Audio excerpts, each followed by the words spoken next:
প্রিয় দর্শক দেখুন, এই বয়সে একজন মুরব্বী ৮০ বছরের কাছাকাছি তার নাতনির বয়সের মেয়ের সাথে হোটেলে। স্যার, আপনি কি এর সঙ্গে ছিলেন? হ্যাঁ, স্যার। হুম? হ্যাঁ, আমি সত্যি কথা বলছি। তা আমি আপনার লজ্জা হয় না? আপনার বয়স কত? আরে বাবা, এক পথ কবরে গেছে গেছে না? হ্যাঁ, এখনো তোমার এই সেই বদ অভ্যেস, এই খারাপ স্বভাব যায়নি। ওই দিন কিন্তু তোমার সাথে কিন্তু একবার দেখা হয়েছিল। তুমি কিছু আর আসবে না, তুমি আবার আসছো। স্যার, আমি সত্যি কথা বলি। আমার বাড়ি বউ নাই, আমি মাঝে মধ্যে একটু আসি। হ্যাঁ, কারণ ওনার তো অনেক দেওয়া হয়েছে, মানুষের একবার সুযোগ দিই, বুঝছেন না?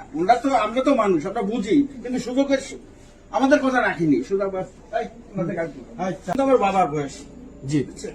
আর না পারছি গায়ে হাত উঠাইতে, এটা বিবেকে লাগে। তা দেখেন, আপনারাই বলেন, এটা আপনাকে বলেন যে বয়সটা ওনার সবকিছু পেকে গেছে। দুদিন পরে তো কবরে যাবে, আল্লাহ বিল্লাহ করবে, নামাজ পড়বে, হ্যাঁ, নাই নাতি নিয়ে থাকবে, ছেলে মেয়ে নিয়ে থাকবে। দেখেন, ইনার মতো লোক যদি এই এখানে করে, আমাদের সমাজ, আমাদের যুব সমাজ কি শিখবে? বলেন, জবাবটা কি দিবেন আপনারা বলেন। আচ্ছা, আমি মুরব্বিকে কয়েকটা কথা জিজ্ঞাসা করি। আচ্ছা মুরব্বি, আপনার তো ছেলে মেয়ে আছে, আপনার নাতিনের বয়সের এই মেয়েটা, তো আপনি যে এই কাজগুলি করছেন, আপনার কাছে কি কোনো অপরাধ বোধ মনে হচ্ছে না? আপনি বলুন তো, আপনি কি আসলে অপরাধ করেছেন কিনা, বা এর জন্য আপনি অনুশোচনা করছেন কিনা, আপনি লজ্জিত? রেড হচ্ছে, এগুলো চলবে না। যা করেছে করেছে। এখন বর্তমান যে সিচুয়েশন, এতে কোনো কিছু সম্ভব না। আর এটা ঠিকও না, সহজ নষ্ট হয়ে যাচ্ছে।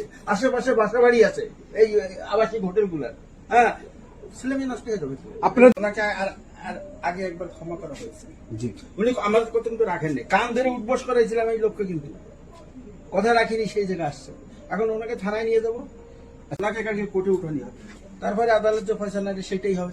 আচ্ছা, এই রেড হচ্ছে, এগুলো চলবে না। যা করেছে করেছে। এখন বর্তমান যে সিচুয়েশন, এতে কোনো কিছু সম্ভব না।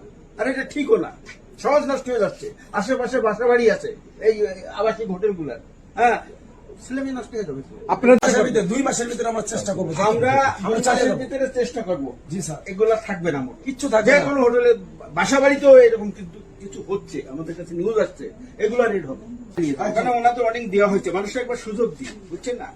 আমরা তো মানুষ, আমরা বুঝি, কিন্তু সুযোগের আমাদের কথা রাখিনি। শুধু আবার